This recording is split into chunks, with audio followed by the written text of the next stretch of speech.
요한계시록 20장 1절부터 보시겠습니다. 20장 1절. 또 내가 보매 천사가 무저갱의 열쇠와 큰 쇠사슬을 그의 손에 가지고 하늘로부터 내려와서 용을 잡으니 곧 옛뱀이요 마귀요 사탄이라. 잡아서 1000년 동안 결박하여 무저갱에 던져 넣어 잠그고 그 위에 임봉하여 1000년이 차도록 다시는 만국을 미혹하지 못하게 하였는데 그 후에는 반드시 잠깐 노일이라. 지난 시간에 우리는 그 짐승과 거짓 선지자의 멸망에 대한 내용을 19장 19절로부터 21절, 또 내가 보매 그 짐승과 땅의 임금들과 그들의 군대들이 모여 말탄 자와 그의 군대와 더불어 전쟁을 일으키다가 짐승이 잡히고 그 앞에서 표적을 행하던 거짓 선지자도 함께 잡혔으니 이는 짐승의 표를 받고 그의 우상에게 경배하던 자들을 표적으로 미혹하던 자라. 이 둘이 산채로 유황불 붙는 못에 던져지고 그 나머지는 말탄 자의 입으로부터 나오는 검의 죽음에 모든 새가 그들의 살로 배불리다.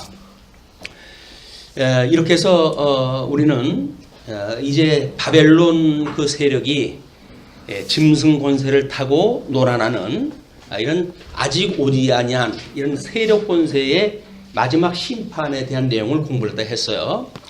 요 가시적인 내용이 이제 우리가 아마겟돈 전쟁이라고 그렇게 이야기를 했습니다. 그래서 6번째 나팔 재앙에서 보여줬던 약속대로 그것이 이루어진 그런 그 내용이기도 합니다. 그런데 오늘 20장 1절부터 보니까 일단은 3절까지가 사단을 결박하고 잃었던 에덴을 회복하신 천년왕국이라고 이렇게 이름을 붙였어요. 잃어버렸던 에덴을 회복한다고 하는 개념은 우리 성경 신학에서만 이야기하는 특별한 성경적 구도입니다.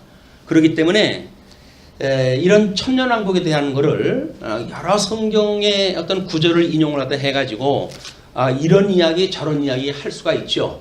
그렇게 되어졌기 때문에 현재까지 그 천년설에 대한 것은 우리 주보에도 그 3가지 설을 소개해 드렸어요. 그래서 무천년설과 그다음에 후천년설 그리고 전천년설이라고 3가지의 천년설을 학설로 해가지고 소개를 갖다 해드리고 있는데 왜 이렇게 다양한 학설이 나올 수밖에 없었는가? 이것이 성경 구절 여기저기서 따다가 근거를 제시하기 때문에 성경적이지 않은 것이 없어요. 어떠한 그 내용도 다 성경적이에요. 그렇기 때문에 그럼 뭐냐? 도대체 성경에서 전부 인용이 되어졌고 근거가 되어져 있다고 한다면 하나의 어떤 논리 체계로 이것이 증명이 돼야지. 우리가 많은 학설이 주장이 되어져 있고 그리고 개혁교회 입장에서는 무천년설과 전천년설을 좀 주장을 하다 하고 있는데 이런 그 내용은 왜 이렇게 여러 교파별로 또는 신학적으로 봤을 때 구분이 되어지는가? 이런 그 문제가 제기될 수가 있는 거예요. 그러면 우리처럼 통섭 성경 개론이라고 하는 창세기로부터 요한계시록까지 하나의 성경 구조를 가지고 지금 살펴보고 있잖아요. 그거를 우리가 성경 신학적이다 이렇게 이야기를 하는 겁니다. 성경 신학적이 뭐 어떤 거야 라고 성경 신학적이지 않겠습니까만은 우리가 말하는 성경 신학적이라고 하는 그 이야기는 구약 성경이 예표로 보여준 것이기 때문에 실체로 이루어지는 것은 모형에서 그 모양들을 우리가 잘 보게 되면 실체에 대한 것들이 잘 소개가 되어져 있는 거예요. 그거를 따로 놓고 이제 여러 성경에서 인용 구절을 따가지고 인용을 하게 되면 모형으로 보여줬던 것이 의미가 없어져 그래요. 그림자적으로 예표적으로 보여줬던 것은 육적으로 되어져 있던 거기 때문에 우리 창세기의 그 에덴 동산의 모습은 뭐 이렇게 눈에 선하지 않습니까? 우리 하나님께서 에덴을 창설하시고 그리고 에덴을 불러들이셔서 에덴에 이제 아담을 불러들이셔서 거기에서 행위 언약과 은혜 언약을 주시고 마침내 사단의 미혹에 빠져가지고 우리 아담이 불순종함으로 해가지고 에덴을 상실했다 이렇게 되어진단 말이에요. 그러니까는 우리는 성경의 에덴 동산이 어떻게 상실됐는지 그 의미를 이미 알고 있기 때문에 신약 성경에 와가지고 요한계시록 제일 끝자락에 있는 천년 왕국의 모습이 낯설지가 않아요. 이제 왜? 예표로 보여준 것에 대해서 충분한 우리가 공부가 됐거든요. 그러니까는 예표로 해서 모형으로 보여줬으니까 이제는 실체로 이루어진 걸 우리가 이 학습을 하는 내용이기 때문에 낯설지가 않아요. 그런데 이것이 그냥 천년설에 대한 재론을 이론적으로 공부하려고 한다면 머리에 쥐가 나는 거예요. 그동안 우리가 뭐 공부할 적에는 복잡하게 저 구약서부터 해가지고 요한계시록을 공부하면서 저 뭐 신약성경 마지막까지 연결을 해서 우리가 공부했던 것은 근데 이럴 때 빛이 발하는 겁니다. 아, 그래서 그랬구나. 이게 이제 인정되어진 게 공감이에요. 그게 안 되면 왜 거기서부터 이야기를 했다 끄집어 가지? 바쁜 세상에 빨리빨리 해가지고 그냥 가까운 걸로 정리를 다 하지. 왜 저 앞에 있는 마치 상관도 없는 것 같은 에덴 동산서부터 이야기를 끄집어 가느냐. 이런 그 이야기가 문제제기가 되어지기 쉬울 거예요. 근데 우리는 요한계시록을 시작을 하면서 창조사역과 섭리사역이라고 하는 별로 그렇게 눈여겨보지 않는 그런 방법에 의해 가지고 지금 우리가 전개를 해나가기 때문에 매우 유익한 거예요. 이게 매우 유익하고 이제 다음 시간에 이제 소개를 다 해드리겠지만은 창조사역과 섭리사역으로 얻게 되어지는 성도의 유익은 무엇인가 라고 하는 내용에 대한 그런 기대를 해봐도 좋습니다. 왜냐하면 하나님께서 우리들한테 그런 창조하시고 섭리하시는 사역을 통해 가지고 하나님이 어떠한 분인가에 대한 신지식을 우리가 깨닫게 되어지고 또 그 신지식에 의해서 하나님이 하시는 사역들이 전부 예언되어진 대로 되어지지 않습니까? 그것을 통해 가지고 우리는 하나님은 지금도 살아계시구나. 살아계신 하나님이 나를 사랑하신다는데 우리는 온몸의 전열을 가지고 사는 거예요. 세상의 조건 가지고 우리가 힘없고 살 게 뭐 있습니까? 그냥 천지를 지으신 하나님께서 우리를 사랑하신다는 겁니다. 그 사랑이 우리들한테 세상이 엄청난 환란의 시대로 우리를 이제 끌고 간다 할지라도 그런 환란의 시대에 역사적 환경 속에서 빠져들지 아니하고 하나님의 사랑, 살아계신 그 하나님, 그분이 우리를 사랑하시기 때문에 섭리해 가시는 역사를 우리가 이해하게 되어지는 거예요. 오늘까지 우리들에게 주어진 모든 여건들은 육신의 소욕이든 성령의 소욕이든 우리가 다 예해가지고 대답한 걸로 우리 인생이 지금 여기까지 온 거예요. 우리가 억지로 누구한테 등 밀려가지고 온 게 아닙니다. 성경 배운 것만큼 깨달아진 것만큼 그렇군요 라고 믿어지는 걸 가지고 우리가 신앙생활을 해왔어요. 때로는 육체의 소욕으로 해서는 하나님 뭐 내가 지금 그분 믿고 살아갈 입장이 아니야 라고 해도 현재 있었던 상황 속에 빠져 사는 것도 내가 선택한 거예요. 그러니까 우리가 다 선택했다고 한다면 모든 우리의 삶은 내가 하나님 앞에 이제 책임을 져야 될 일들이에요. 그거를 우리가 백보자 심판 앞에서 어떻게 하나님께 드러내시는가. 이제 그것이 우리들한테 그동안 믿음으로 산다라고 하는 것이 과연 뭐였지? 라고 하는 실체를 확인하게 되어지는 중요한 요소가 되어지는 겁니다. 불꽃 같은 눈으로 우리를 살피시고 계신데 못 하나 숨길 게 뭐가 있어요? 온 물질이 다 뜨거운 불에 녹아가지고 세상의 모든 것들이 다 드러난다고 그러는데 우리들한테 일어났던 모든 삶에 대한 것 드러나지 않을 게 아무것도 없어요. 그래서 우리가 매일같이 우리가 우리에게 죄진 자를 사해 준 것처럼 우리 죄를 사해 주세요. 그래서 우리 주님께서 우리를 죄를 용서하셨다고는 믿음으로 살아가는 거예요. 그렇기 때문에 백보자 심판 앞에서도 우리 주님께서 다 용서해 주셨잖아요 라고 이야기를 하고 우리가 그 믿음의 담력을 가지고 살아가게 되어지는 겁니다. 그게 아니면 내가 한 걸 내가 뻔히 아는데 식은 소리 하다가 보면 주님께서 나 너 모르겠는데 이렇게 해버리고 말 거예요. 우리 행위를 정당화하는 방법은 예수 그리스도의 구속사건밖에 없어요. 그분으로 말미암아 우리가 자유를 얻었고 그분으로 말미암아 의롭다고 칭함을 받은 거지. 각자 우리들이 가지고 있는 행위가 옳기 때문에 하나님 앞에 의롭다고 여겨지는 적이 없습니다. 우리는 다 육체의 소욕을 따라서 오늘까지 살아온 거예요. 그냥 그렇게 이뤄왔어요. 성령의 소욕에 충만한 어떤 성령의 소욕으로만 왔으면 얼마나 좋겠어요. 그렇지는 않습니다. 중생인으로 살아간다는 이야기는 성령의 소욕에 이끌림도 받고 육체의 소욕에 이끌림도 받고 그리고 오늘 여기까지 온 거예요. 그런데 다행히 우리는 복음을 깨달아서 그럼에도 불구하고 주님께서 저를 사랑하시는 것이 너무 감사합니다. 라고는 감사의 생활을 할 수 있다는 이야기는 대속의 은혜를 깨달은 사람의 몫이에요. 그게 아니라고 한다면 지금도 여전히 우리들이 뭘 열심히 해야 된다고 믿어질 거예요. 그렇게 되어지게 되면 우리 왼쪽의 염소부리모처럼 내가 주님을 위해서 이러기도 하고 저러기도 하는데 이렇게 이야기를 하게 되면 주님께서 나는 너를 도무지 모르겠다 이렇게 이야기합니다. 그게 우리한테 위로예요. 주님이 나의 했던 그런 그 어떤 부정한 일들 또는 불순종의 일들 이런 거를 예수를 그리스도를 믿는 그 믿음을 가지고 여전히 우리를 의롭다고 해주시는구나. 이게 감격이에요. 우리들 했던 행위 들춰보면 전부 냄새나는 것들이에요. 그걸로 해서 위로받을 수가 없어요. 우리 이제 이 강론을 통해 가지고 여전히 살아계신 주님을 만나고 뿐만 아니라 우리를 사랑하시는 주님을 만나고 그분 앞에 우리들의 모든 행위에 대한 자유를 얻는 것 우리는 그 의롭다고 칭해 주셨는데 누가 우리를 경계를 합니까?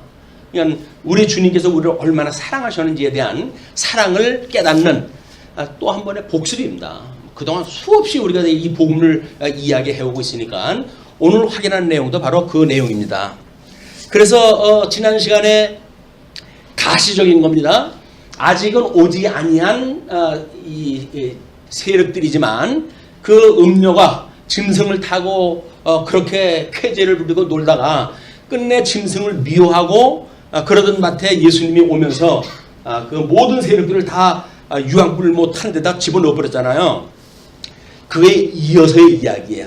또 내가 보면 천사가 무저갱이 열쇠와 큰 쇠사슬을 그의 손에 가지고 하늘로부터 내려와서 가시적인 세계를 예수님이 오셔가지고 심판했다고 한다면 사실은 모든 세력들이 왜 그렇게 산다고요? 그 뒤에 조종자가 있다는 거거든요. 그 조종자가 뭐예요? 바로 이 사단의 세력인 거예요. 그 용의 권세 그거를 천사가 내려와가지고 그동안은 짐승 권세들이 못 돼가지고 우리 갖다 애를 먹였는지를 알았더니 짐승 권세는 그냥 하수인이로구나.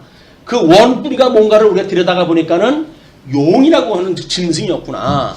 그래서 우리 2장 1절에 천사가 무저갱이 열쇠 큰 쇠사슬을 가지고 하늘로부터 내려와가지고 용을 잡아요. 그런데 그 용이 곧 옛뱀이요 마귀요 사탄이라 잡아서 1000년 동안 결박하여 그렇다고 한다면 그동안 우리가 성경을 통해서 때로는 용이라고 하는 걸 가지고도 공부를 했고 옛뱀이라고 하는 것으로도 공부를 했고 마귀라고 하는 걸 가지고도 공부를 했고 사탄이라고 하는 것들을 가지고 공부를 했잖아요. 이름만 다른 거예요. 이름만 달라요. 그래서 우리 주보에다가 그렇게 소개를 해드렸습니다. 만약에 그 용이라고 하는 그 이야기는 그 우리 본서 요한계시록 12장 3절에 나오는 7두 식각에 대한 그 짐승을 갖다 이야기를 하는데 로마 제국의 출현에 대한 이야기 아니에요. 그를 우리가 이제 그 대적자로 소개가 되어졌고 뭐 구약 성경에서는 그 용을 리오 야단이라든가 라합이라든가 악어라든가 뱀이라든가 이런 걸로 해가지고 표면적으로 소개가 됐어요. 그러니까 지금 요한계시록에 와가지고 용이라고 하는 단일된 용을 가지고 이야기를 하지만 구약 성경을 이해하고 있던 요한계시록의 독자들은 이미 그에 대한 실체를 어느 정도 파악이 되어지고 있는 거예요. 용이라고 그러지만 그건 리오 야단이야. 그건 뱀이야. 그건 악어야. 여기에 수많은 그런 그 미혹자들로 등장되어졌던 이런 권세들이 바로 이 자들이었구나 라고 하는 걸 요한계시록 독자들은 알 수가 있었던 거죠. 우리는 이 시간에 그걸 확인하다 한 거예요. 그래? 그럼 구약 성경에 수많은 그런 그 미혹의 일들 뭐 그 에덴 동산에서 보여줬던 그런 그 권세까지도 포함을 갖다 해가지고 이미 구약 성경에 우리가 익히 알고 있는 거로구나라는 걸 전제를 갖다 해가지고 만약 옛뱀 하면 창세기 3장에 아주 구구절절히 소개했던 권세 아닙니까? 옛뱀 용을 잡아가지고 무적행 속에 놓는데 그 용이라고 하는 자가 가만히 보니까 옛뱀이라고 하는 걸로 등장이 된 것이 창세기 3장의 내용이에요. 자, 그러면 창세기 3장에 우리 하나님께서 우리 에덴을 창설하셨다고 그랬어요. 이 에덴을 창설하시고 우리 아담을 여기서 이제 지음을 받았던 창조되어졌던 아담을 이쪽으로 이끌어 들이셨잖아요. 자, 이쪽으로 이끌어 들이셨는데 하나님께서 이제 여기서 행위 언약도 주시고 이제 선과 악을 알게 하는 가일나무 열매를 따먹지 마라. 따먹으면 죽는다. 라고 하는 이 언약을 주셨어요. 그리고 은혜 언약을 주셔가지고 우리 창세기 3장 15절을 우리가 원시복음이라고 이야기를 했잖아요.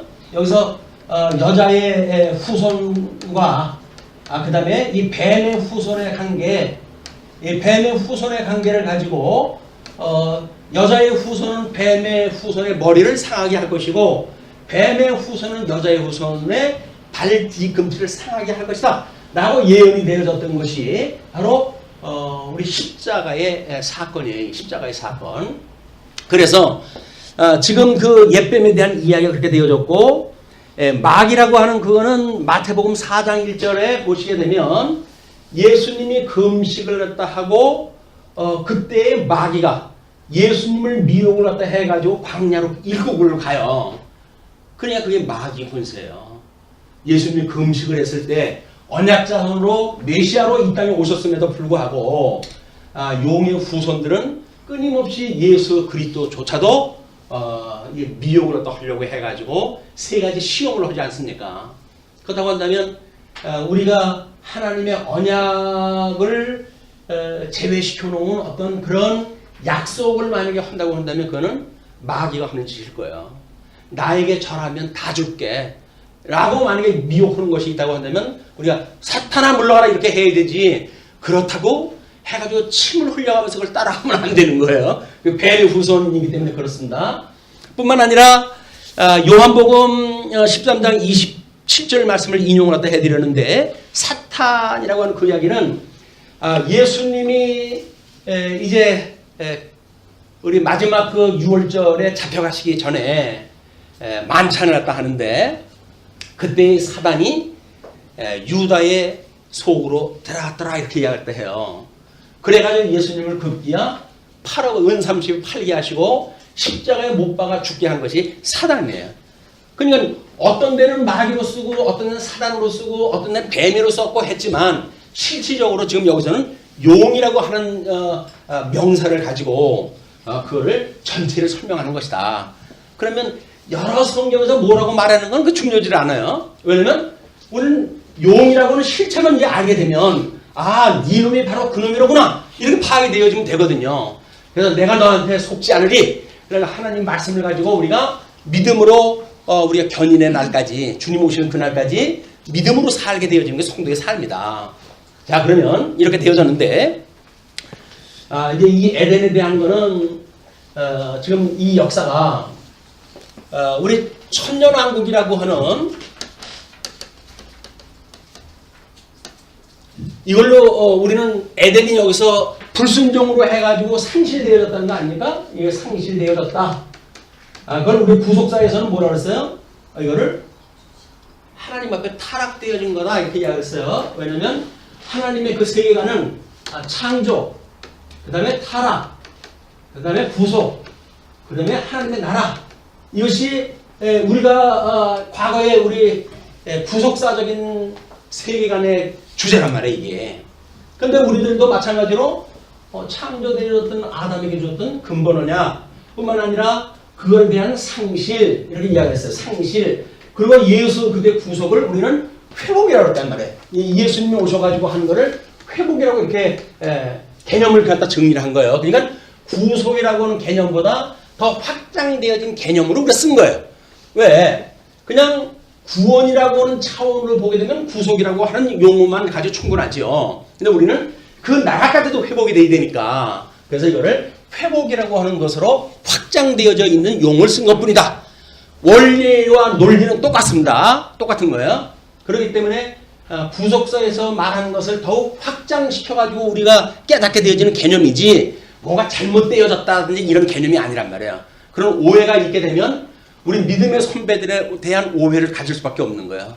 믿음의 선배들도 성경을 통해 가지고 너무 열심히 이걸 연구를 했기 때문에 우리들이 오늘날 거기에다가 이건 하나님의 의에 대한 이야기니까 이 하나님의 의에다가 하나님의 나라라고 하는 이 한 몫을 우리는 더 첨부하다 시킨 거다. 이분들은 구속을 돼가지고 살아가는 하나님의 나라를 이야기를 했지만 우리는 처음서부터 같은 축으로 해가지고 하나님의 나라를 놓고 봤기 때문에 이분들이 봤던 개념보다는 더욱 본질적이고 확장되어진 개념이다. 이렇게 이해를 하시게 되면 우리 거를 이해하기도 쉽고 또는 과거에 믿음의 선배들이 봤던 구속사라고 하는 개념도 우리는 쉽게 이해가 될 거예요. 아 그렇구나 그렇게 봤구나. 이렇게 해가지고 그때 뭐 컴퓨터도 없고 성경 66권을 어떻게 이작듯이 해가지고 저런 그 세계관을 만들어냈을까. 박수를 갖다 쳐야 될 일인 거예요. 이게 비난받을 일 하나도 없어요. 믿음의 선배들에 대한 일들이. 그래서 거기에서부터 그 내용을 차례차례 우리가 공부를 갖다 해가지고 확장되어진 개념을 더욱 공고히 할 이것이 이 시대를 살아가는 우리들의 해야 될 일입니다. 자 그러면 예수 그리스도 통해 가지고 상실되어진 것이 회복이 되었어요. 자 그런데 1000년 동안 이제 그 결박을 갖다 해가지고 무적행에 던져놓고 그 잠근다고 그래요. 잠그고 그 위에 임봉을 갖다 해가지고 하나님의 허락이 없으면 누구든지 그 열쇠를 열 수 없도록 임봉까지 해가지고 1000년이 차도록 다시는 만국을 미혹하지 못하게 하였다. 자, 이 천년왕국의 제설이 이제 설명이 돼야 돼. 어쩔 수가 없이.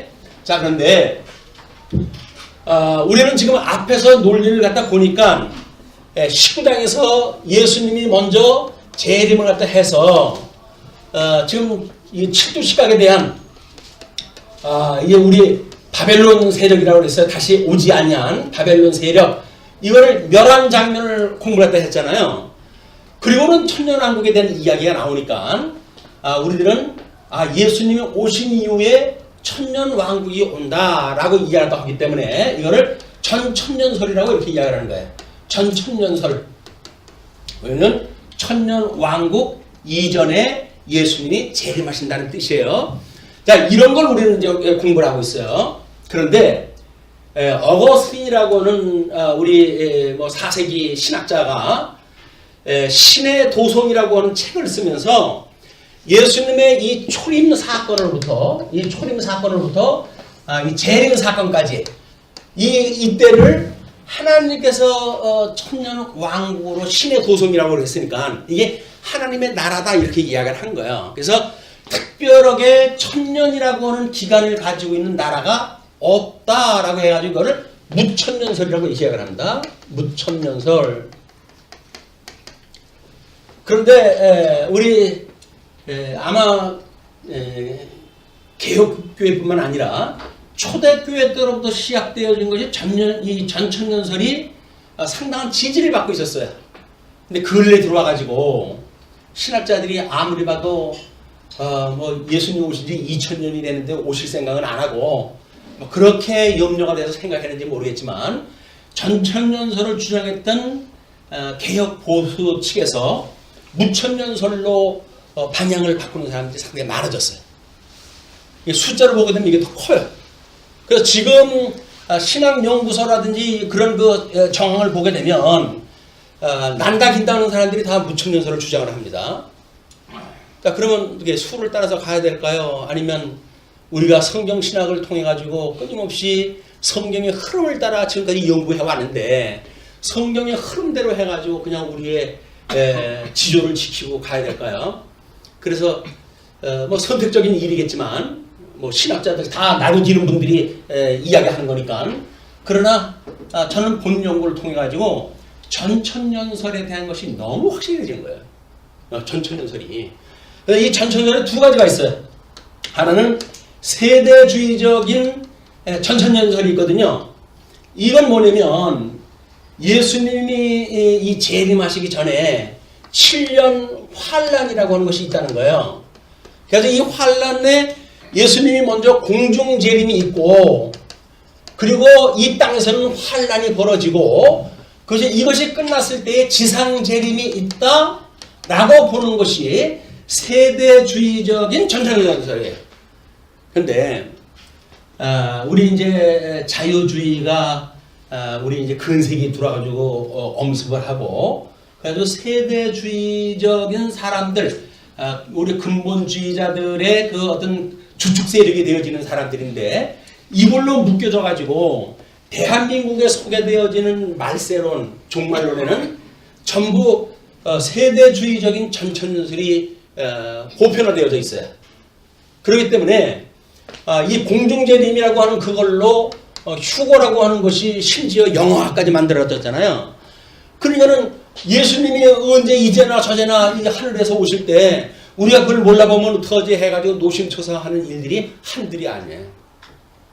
저도 이제 이 신학을 공부하기 전에 신비주의에 조금 빠져져 있을 때 이 공중재림에 대한 학설을 지지했었거든요. 그래가지고 새벽 기도회를 갖다 하는데 하루는 늦어가지고 새벽 기도를 출발을 갖다 했는데 온 시내가 새까맣게 불이 다 꺼진 거예요. 그때 예수님을 믿는 사람들은 담력을 가지고 살아가야 되는 거 아닌가요? 가슴이 초콩하더라고요. 주님 오셨네. 주님 오셨네. 나 끝났네. 왜? 아니 내가 살고 있는 이대가 전부 정전이 돼가지고 불이 깜깜하게 없으니까 그냥 이게 어떻게 된 건가 해가지고 뭐 자지간 가봐야 내가 존경하는 목사님이 계신 교회까지 가봐야 그분이 계신지 안 계신지 확인을 해야 되겠고 그래가지고 더듬거리고 교회까지 갔어요. 그랬더니 등불을 밝혀놓고 예배를 준비를 하고 계시더라고요. 정전이었던 거예요. 잘못되어져 있는 신학의 논리를 가지게 되면 우리가 얼마나 공포 가운데 신앙생활을 하는지 모릅니다. 그런데 이 세대주의 지금도 이걸 갖다 믿어요. 이걸 지금도 믿고, 그래서 아니 하나님께서 오시는데 밑에서 환란이 일어나는 걸 갖다 공중에서 그 잔치를 갖다 보면서 무슨 재미가 다 보이겠어요. 또 이 환란은 성도들에게 주어지는 환란의 의미가 없다고 한다면 그건 환란이 아닙니다.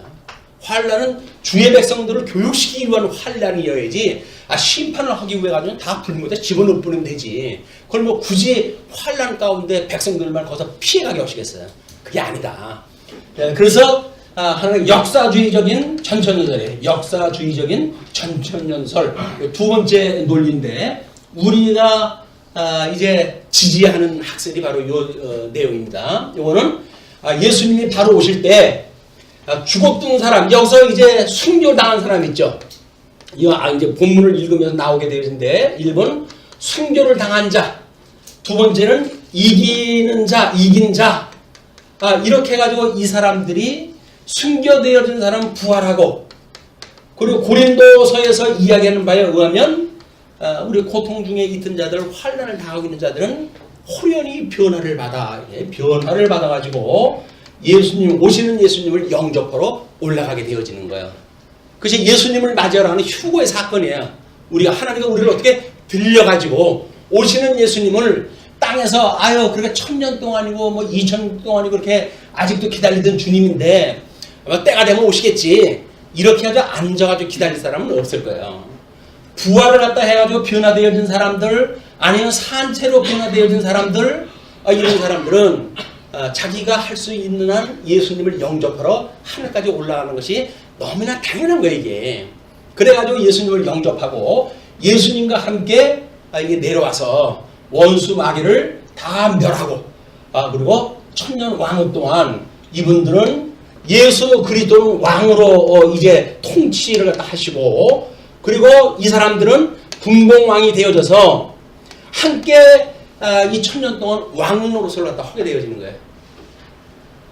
그래서 성경에서 여러분들을 왕 같은 제사장이라고 그러는 겁니다. 그럼 만사 우리 주님이 통치하는 모든 영역에 분봉하오로 통치할 능력을 주님께 주신다는 거예요.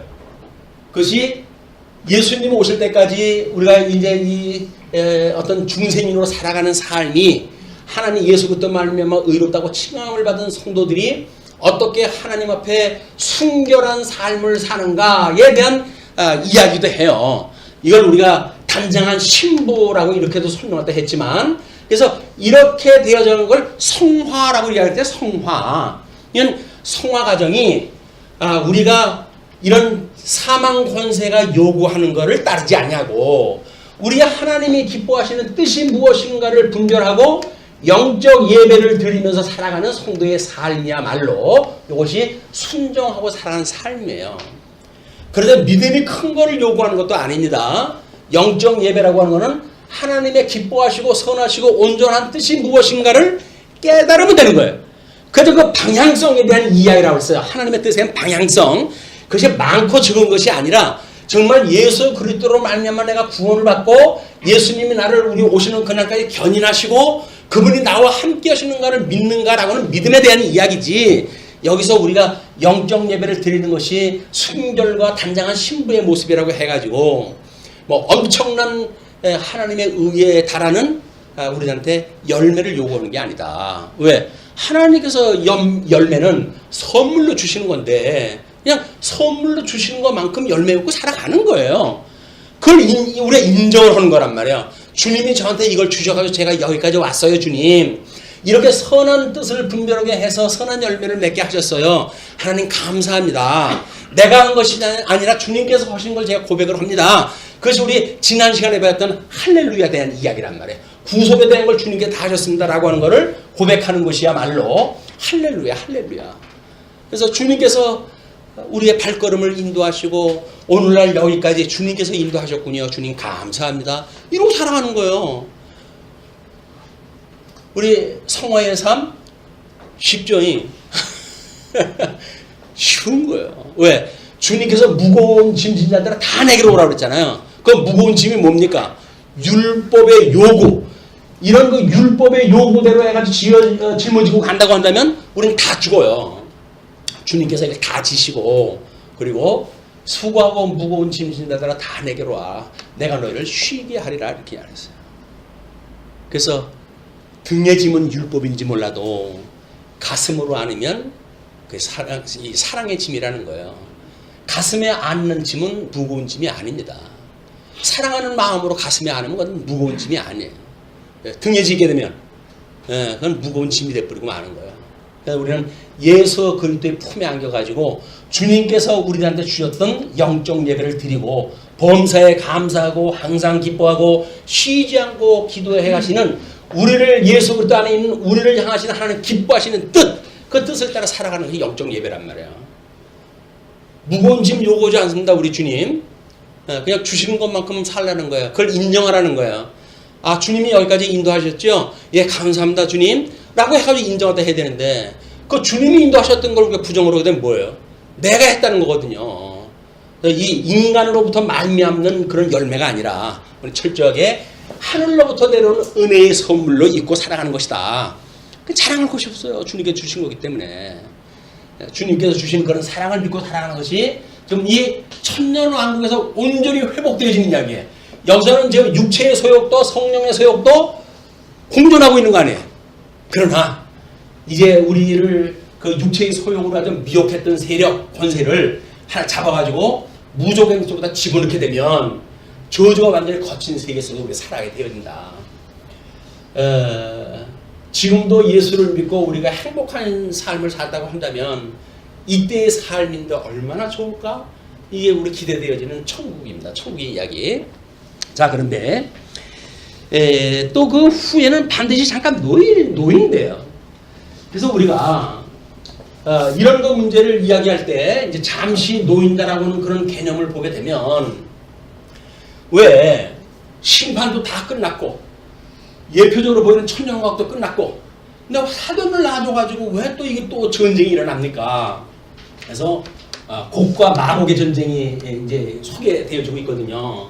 근데 이런 것들이 이거는 이인이나 같은 거다라는 등 이게 성경 구절 같은 것만 갖다 연결을 시켜버리게 되면 그림 보고 맞지 않는 그림이 만들어지는 거예요. 그럼 우리는 이게 뭐지? 라고 하면 어디로 가야 될까요? 구약성경에서 예표적으로 어떻게 설명을 했지? 여기까지 가면 되는 거예요, 그냥. 근데 우리 여자의 후손과 뱀의 후손의 갈등 관계를 가지고 상실했다 했는데 그런 결과 노아의 물심판이 이제 있게 되잖아요. 노아의 물심판에 의해 가지고 물심판이 끝났을 때 8식구만 구원을 얻었다 그렇게 이야기를 했어요. 그러니까 하나님께서 물심판이 끝나고 노아가 하나님 앞에 제사를 드렸을 때 하나님께서는 노아에게 다시 복과 나라에 대한 약속을 갖다 해주셔요. 그죠? 그걸 우리 노아의 언약이라고 이렇게 구분하다 합니다만은. 그런데 그럼 복과 나라를 주셨으면 이것이 물심판 끝나고 그냥 이대로만 살아갈 수 있으면 얼마나 좋겠어요. 근데 유감스럽게도 노아에는 세 아들이 있다고 했어요. 함, 야벳, 그리고 셈. 함이 아버지가 술이 취해가지고 옷을 벗고 들어 있는데 그거를 보고 나와준 형제들한테 야 아버지 술 먹고 완전히 개 됐다 이런 거예요. 왜? 나 챙겨가지고 술이 취해가지고 자빠져 있으니까 이 함이라는 놈이 자기 아버지인데도 불구하고 흉을 갖다 이 형제들한테 알려준 거예요.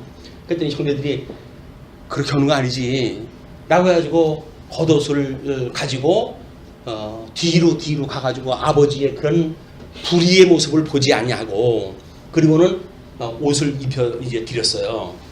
근데 우리 함의 아들로부터 지금 바벨론 세력의 출현에 대한 걸 공부를 했죠. 야벳의 아들 중에 이 마곡이라고 하는 인물이 또 등장했다 해요. 하나님께서 이런 불순종을 보고 함을 저주합니다. 복을 줬으면은 이 노한 사람에게 복을 줬으면 복으로 끝났으면 좋겠는데 함에게는 하나님께 저주를 갖다 내려요. 저주를 갖다 주시고 너는 형제들의 종이 되어질 것이야 라고 이야기합니다. 그리고 이 야곱에게는 너는 창대케 되어지지만 이 셈의 장막에 너는 거하게 될 것이야 이렇게 이야기했다 해요. 자, 이것이 우리 두 번째 있는 마곡에 대한 전쟁이 이제 그 성경적 근거가 되어지는데 여기서는 하나님께서 함의 저주를 통해 가지고 바벨탑을 쌓는 불순종의 일을 갖다 해가잖아요. 하나님을 대적해서 내가 하나님 자리에 올라갈 거야. 내가 하나님처럼 살 거야. 이렇게 주장하다 하는 거 아니에요. 이것이 인본주의의 극치라고 그랬습니다. 그렇게 해가지고 결국은 바벨론 권세가 다섯은 망했고 현재는 있고 장차 올 권세로 해가지고 소개가 되어졌는데 지난 시간에 그까지 하나님께 다 이제 불 붙는 그 불못에서 집어넣는 걸로 공부가 됐단 말이에요. 자, 그런데 하나님께서 이 마곡에 대한 거는 여기서는 언급이 안 되죠. 그냥 마곡의 후손만 나와져 있어요. 이것이 어디 나오냐면 에스겔서라고 하는 이 선지서에 보게 되면 에스겔의 그 내용이 뭐예요? 하나님의 백성들을 흩으시고 모으신다는 거 아니에요? 그러니까 고토로 다시 돌아오게 한다는 이야기란 말이에요. 땅 언약을 이제 이 사람들이 상실했을 때 그 땅을 회복해 주신다고 하는 선지서의 내용이 에스겔서예요. 그런데 에스겔서에서만 곡과 마곡의 전쟁이 언급이 되어지는 거예요. 그 얘기는 뭐예요? 이미 이런 그림으로 보여준 것이 실체적으로 이루어진다고 하는 걸 보여주는 그림입니다. 그러면 이제 우리는 이미 다 눈치챘어요. 하나님께서 모형적으로 보여줬던 역사를 요새 이루어가는구나. 그래서 이것이 뭔지 이런 뭐 쓸데없는 질문 가질 필요도 없어요. 구약성경의 예표로 다 이미 공부를 했기 때문에. 자, 그러면 4절로부터 6절 보시게 되면 첫 부활한 자와 표받지 않은 자가 천년간 왕노릇한다고 그러죠. 또 내가 보좌들을 보니 거기에 앉은 자들이 있어 심판하는 권세를 받았더라. 또 내가 보니 예수를 증언함과 하나님의 말씀 때문에 목배임을 당한 자들, 순교자들의 영혼들과 또 라고 하는 그 이야기는 별도로 짐승과 그의 우생에게 경배하지 아니하고 그들의 이마와 손에 그의 표를 받지 아니한 자들이 살아서 뭐라 그랬어요? 이게 이긴 자들이라고 이야기를 했어요.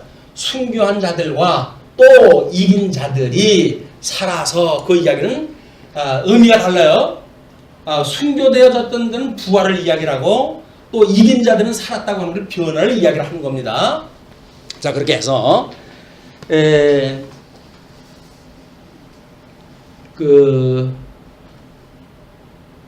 그리스도와 더불어 1000년 동안 왕노릇하니 그 나머지 죽은 자들은, 나머지 죽은 자라는 이야기는 이렇게 제외되어진 사람들 그 이야기예요.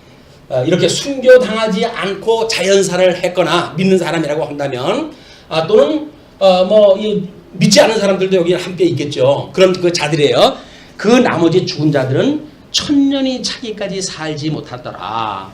왜? 여기에서는 산 사람들만 여기서 지금 역사를 하는 거지 죽은 자들이 지금 다시 부활해가지고 여기서 있는 사건이 아니란 말이에요. 그래서 첫째 부활, 이때 예수님을 영접하러 일어났던 사건을, 이 부활을 첫째 부활이라 이렇게 하는 거예요. 첫째 부활. 자, 그렇게 했는데 그 첫째 부활에 참여하는 자들은 복이 있고 거룩하도다. 둘째 사망이 그들을 다스리는 권세가 없고 도리어 그들이 하나님과 그리스도의 제사장이 되어 1000년 동안 그리스도와 더불어 왕노릇하리라. 우리 역사적인 순서라든지 시기로 봐가지고 증조로 봐가지고 우리가 이때까지 살아가기는 아마 힘들 것 같아요. 그러니까 이거는 성령 계시로 완성이 이렇게 되어진다는 이야기지. 내가 내 이임자로 내가 살아있으면 좋겠다 라고 하는 건 좀 조금 지나친 욕심이라고 보여집니다. 이런 걸 믿는 믿음으로 여기서 우리가 영적 예배를 그렇게 들리고 살면 되는 거죠. 자, 근데 이제 7절서부터 8절 보시게 되면 1000년이 참에 사탄이 출력하여 가지고 사방 백성을 싸우게 하는 이야기가 소개되어져요. 마구에 대한 이야기입니다. 자, 그러면 일단은 첫 번째 전천년설에 대한 걸 확인했다 했고, 두 번째 무천년설에 대한 걸 공부를 했죠. 세 번째에 어떤 천년설이 있다고요? 후천년설이 있다고 그랬죠. 이 후천년설이라고 하는 그 이야기는 천년 왕국 후에 예수님이 재림하신다고 하는 뜻이기 때문에 후천년설이라고 이렇게 이야기를 해요. 이 후천년설의 주장은 무천년설의 주장은 거의 같습니다. 왜? 이 천년왕국이 여기서 있었던 것처럼 예수님이 오기 전에 이렇게 다 짐승권세, 예수님이 사망권세, 철장권세로 해가지고 그의 머리를 상하게 했고 택한 백성들을 환란에 넣지 않도록 섭리를 갖다 한다고는 지금 이야기를 갖다 해가는 거 아니에요. 그러니까 여기도 천년왕국의 후에 지금 예수님이 재림한다고 그랬더니 이 원리와 무천년설의 원리는 비슷한 거예요. 근데 요한계시록의 독자들이 말합니다. 지금 천년왕국에 대한 거를 이렇게 요한이 지금 알려줬잖아요. 그럼 그 어마어마한 환란을 받고 있는데 여기가 천년왕국이야 라고 하는 거를 그 사람들이 얼마나 그걸 가슴으로 받아들였을까. 이것이 미래에 있을 주님이 완전히 무적행서도 집어넣을 때에 가능한 일이야. 지금 너희들이 환란을 당하는 일은 환란 받는 것 자체가 의미가 있고 그것으로 해서 너희는 족할 이유가 있는 거지. 이게 천년왕국이라고 하는 말은 설득력이 없을 것 같아요. 저라도 제가 있는 당시에 그냥 끔찍하게 옆에서 잡혀가가지고 짐승 밥이 되어지고 온몸에 역창을 발라가지고 불을 갖다 태우고 그러는데 여기가 천년왕국이야 라고 이야기하는 것이 믿어지겠어요? 이 무천년설을 주장하시는 분들은 조금 관념적으로 생각하는 게 아닌가 이제 그런 염려가 있습니다. 이 천년왕국 완전히 무적행소에다 가둬놨다고 그랬지. 여기다 사단이 철장권세를 맞았지만 조금은 아직도 힘이 있어가지고 택한 백성들을 미혹하거나 또는 이 환란을 주거나 이러지 않는다는 이야기는 역사가 그렇게 말하진 않아요. 이미 환란이 존재하고 있기 때문에 그렇습니다. 네, 그런 맥락을 가지고 세 가지 천년설을 공부를 했어요.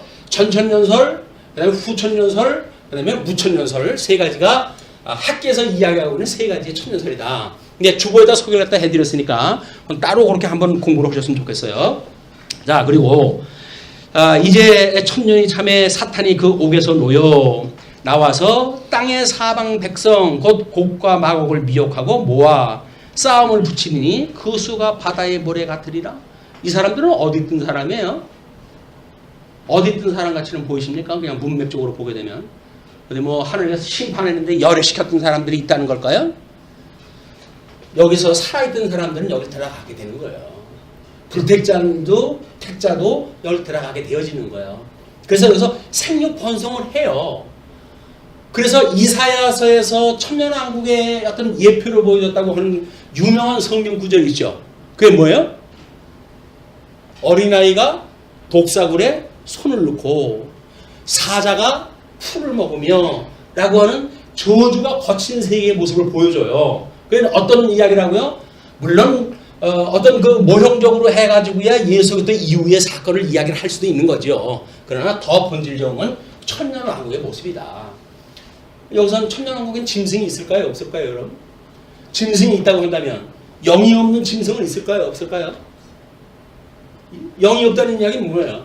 불신자라는 거 아니에요? 불신자가 없다고 한다면 여기서 믿는 사람들이 왕 노릇한다고 하는데 백성이 없는 나라에서 뭔 왕노릇을 할까요?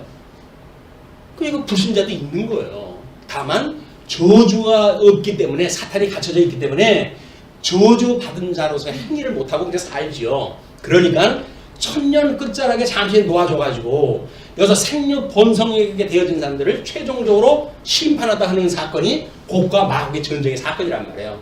다시 한번 이 시험이 거쳐야 돼요. 이제 그래야 온전한 백보자 심판으로 해가지고 온전한 심판이 이제 이루어지는 겁니다. 그렇기 때문에 천년왕국에 대한 모습이 이게 뭐지? 라고 염려가 되어진다고 한다면 저쪽 창세기로 가가지고 모형적인 설명을 자세히 읽어가게 되면 오해할 거 없어요. 그냥 그 예표를 보여준 대로 나오니까 그렇게 보시면 될 것 같습니다.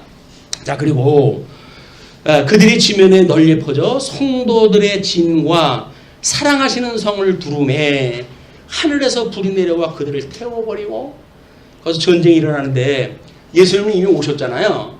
오신 예수님이 다시 와가지고 그들 죽일 수가 없잖아요. 그러니까 하늘에서 불이 내려가지고 완전히 소멸을 시켜버려요.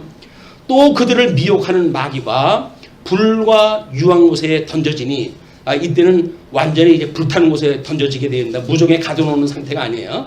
거기는 그 짐승과 거짓 선지자도 있어 세세토록 밤낮 괴로움을 받으리라. 영원공토록 저주를 갖다 이 불구덩이 속에서 이제 이 뭐 짐승도 거짓 선지자도 그의 원흉이었던 용도 거기에 한꺼번에 하나님의 그 징후 아래 있게 되어지는 겁니다. 그게 지옥이에요. 지옥. 끔찍한 곳입니다. 끔찍한 곳. 근데 하나님은 우리를 여기를 가게 하시진 않고 우리가 뭐 한 게 있다고 우리 예수님을 보내주고 다만 이분을 믿는다고 하는 믿음 하나 가지고 어떻게 우리는 이 천년왕국의 택한 백성들로 전부 이런 세상의 그런 권세를 갖다 밟고 권능을 받아가지고 복음을 증거하고 이런 믿음의 생활을 하게 하시고 세상 끝날에는 천국으로 인도하실까? 세상에 살아온 보람이 있지 않습니까? 세상에 태어난 우리들한테 가치가 있는 거 아닐까요? 우리 인생은 그래서 의미가 있는 거 아닌가요? 그게 아니면 세상 사람들하고 똑같은 거 의미를 가지고 살아야 되니까 여기서 뭐 다른 사람 명예도 있어야 되고 여기서 저런 권세도 얻어야 되고 그런 것 때문에 힘든 거예요. 그냥 하나님께서 인도한 것이라고 한다면 하나님 좋게요. 내 잔이 넘쳐요. 주님 내 잔이 넘쳐요. 라고 하는 마음을 가지고 믿음을 가지고 살아가는 것 이게 행복한 사람이에요. 마음을 비우면 이런 일이 되어진다고요? 그건 불교 이야기예요. 어떻게 마음을 내가 비웁니까? 비우기는 아구리가 가득 차 있는 우리 마음을 어떻게 비워요? 비울 수가 없어요. 그러나 주님께로 우리의 주님께서 부르는 대로 가게 되면 주님께서 우리들로 하여금 그 안에다 하나님의 말씀을 해서 자꾸 채워주셔가지고 이 잔이 넘치는 은혜를 깨닫게 되어진다. 하나님의 은혜를 깨닫고 살아가는 것이 우리들의 삶이에요. 성도들의 기쁨이에요. 성도들의 즐거움이에요. 그래서 그것이 우리 인생의 본분이라고 우리 믿음의 선배들은 이야기를 한 겁니다. 인생이 왜 사는 거지? 이 본분을 누리기 위해서요. 그래서 그 하나님만을 영원공토록 찬양을 했다 하는 겁니다. 그분만으로 즐거워하는 겁니다. 이런 것이 우리 삶의 우리 그 본분으로 해서 소개가 되어지고 있다. 자, 그리고 이제 11절서부터 15절까지 보시게 되면 흰보좌에 앉으시니가 생명책에 기록된 대로 심판하신다 그러죠. 또 내가 크고 흰보좌가 그 위에 앉으신 이를 보니 보좌와 그 위에 앉으신 이를 보니 땅과 하늘이 그 앞에서 피하여 간 데 없더라. 어디 갔어요, 그런간? 하늘은 두루마리처럼 말려버리고 땅은 이 모든 물질이 불에 물같이 녹아가지고 없어져 버려요. 이제 그게 뭐예요? 지금 우리들이 보고 있는 저 자연계의 태양계의 태양들, 우리가 발 딛고 있는 이 땅들, 이게 다 없어진다니까요. 그리고 뭐가 오는 거예요? 새하늘과 새 땅이 오는 거예요. 이 새하늘과 새 땅. 이 새하늘과 새 땅이라고 하는 그 이야기는 지금 있던 때이 뭔가 이 지금 있었던 것이 변질되어져 가지고 회복되어지는 개념이 아니에요. 이거는 지금도는 불타가지고 다 없어져 버리고, 그리고 우리 창세기 1장 1절에 이야기했던 하나님이 천지를 창조하시니라 라고 하셨을 때 그 천지의 새하늘과 새 땅이 도래가 한단 말이에요. 우리 뭐 창세기 공부할 때 이거 배웠잖아요. 그럼 우리 그거 믿는다고 그랬잖아요. 그럼 요한계시록에서 말하는 걸 못 믿을 이유가 없잖아요.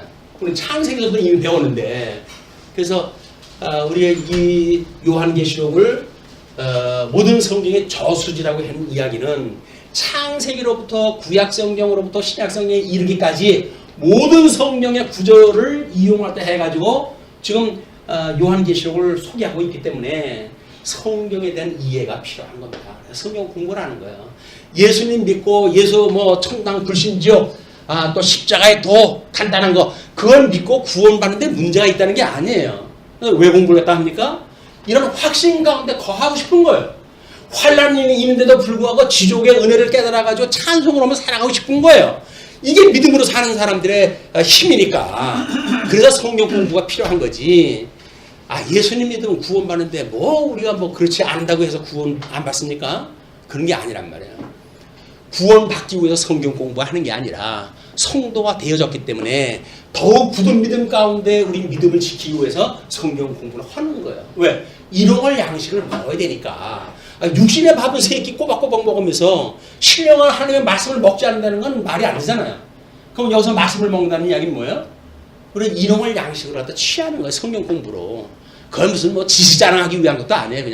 그냥 일용할 양식이 없으면 살아갈 수가 없어요. 영적으로 깨어가지고 살아갈 수가 없어요. 그러니까 성경을 우리가 매일같이 묵상하는 겁니다.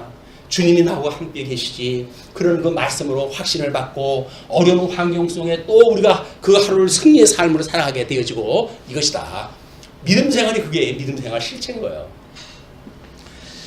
자, 그리고 이제 또 내가 보니 죽은 자들이 큰 자나 작은 자나 그 보좌 앞에 서 있는데 죽은 자들이 책들이 펴져 있고 또 다른 책이 펴졌으니 그 이야기는 책이 두 권이에요. 곧 생명책이라.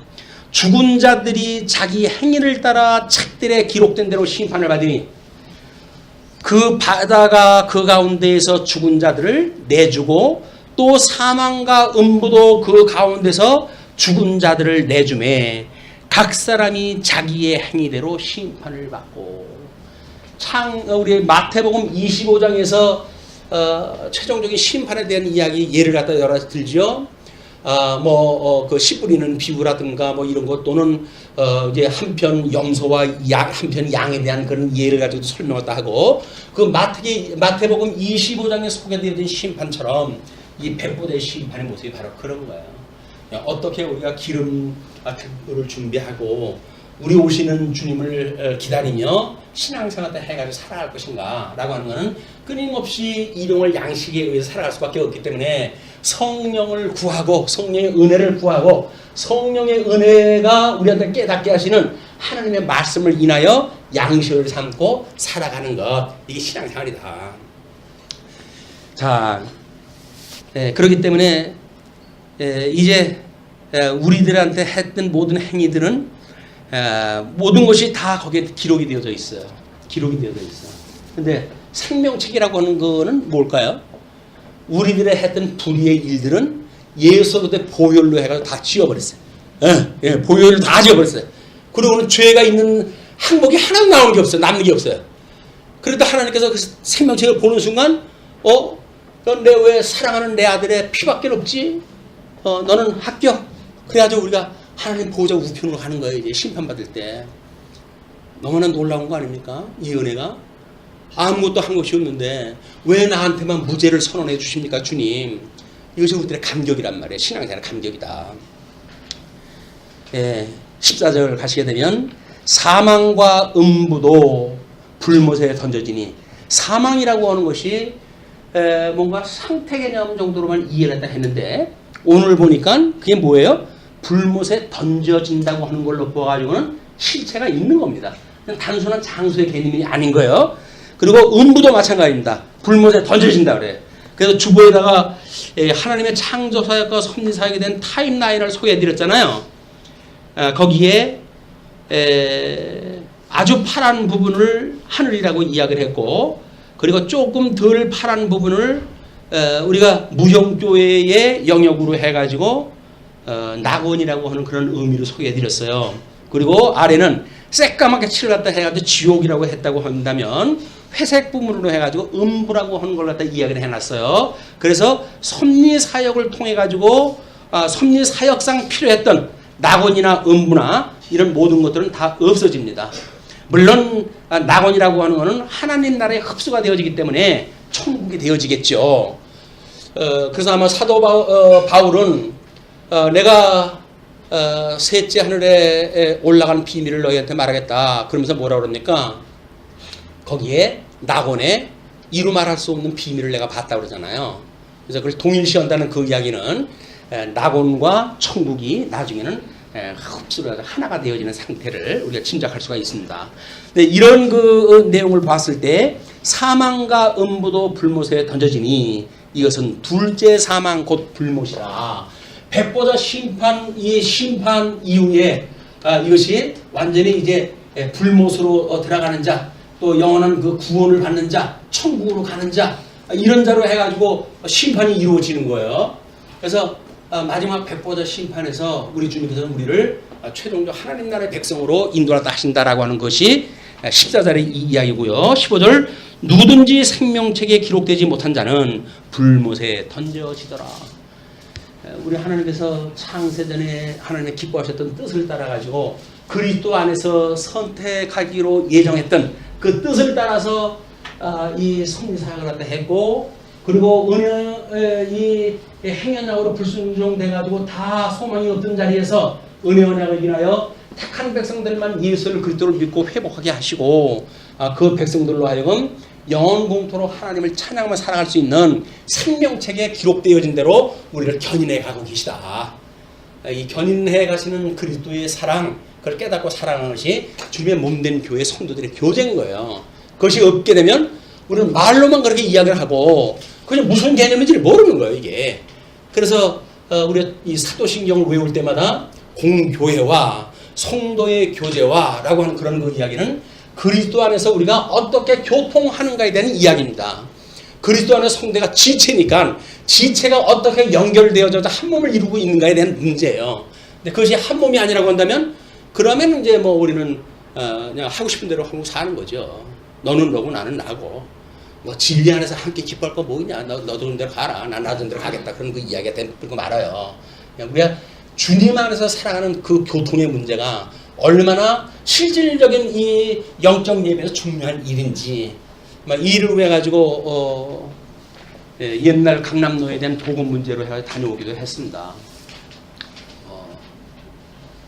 결론적으로 이야기를 하면 4월 노회는 그 노회를 복원한 그 노회로 하자고 하는 목적을 일단 정해놓고, 그리고 중간에 이제 모여가지고 뭐 세부적인 조정을 또 하기로 하고 회의를 갖다 마쳤어요. 뭐 처음에야 마당 하나 건너놓고 서로 원수 보듯이 하는데 그 싸움에 우리가 말려 들어갈 이유가 뭐가 있냐라고 이야기를 했지만 시대적인 요구인 것 같아요. 많은 사람들이 요청하다 하고, 그러다 한다면 손을 내미는 사람들이 있다고 한다면 마땅히 받아줘야 되는 게 아닌가 싶어가지고 복원하기로 우리가 의견을 모았고 그렇게 진행이 될 것 같습니다. 이것이 또 우리가 새로 한번 깨닫는 그런 그 일이기도 할 것 같습니다. 오늘은